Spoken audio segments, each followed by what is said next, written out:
Ended up getting into the end-of-life and death care work around 2020, and at that time it was very true, I'll see if you agree with me, very true to sort of say, we don't talk about death, no one talks about grief, and that's really changed over the last 5 or 6 years, which is great. And then if you would please just stay to the right of that metal line on the floor.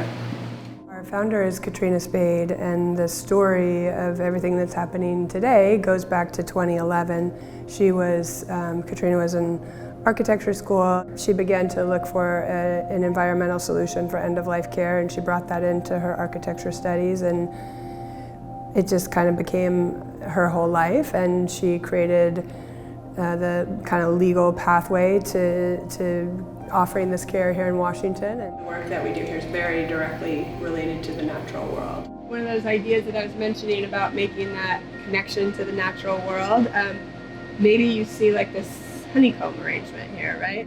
We like that word biomimicry, which is a way of explaining like looking out at nature and finding a system that exists in the natural world and then figuring out how to have it exist in the human world. And it's common out on the forest floor or under a tree when the leaves fall in the autumn.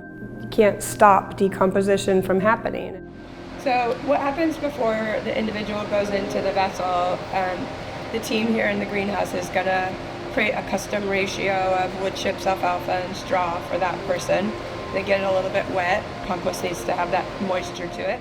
We had to sort of invent a whole world to go with this new form of care, new ceremony, new celebration, new spaces. Whether the person has had any kind of ceremony or not, they'll be brought then into the greenhouse and then placed on top of that bed of plant material. And really what happens over the next 5 to 7 weeks is powered by nature.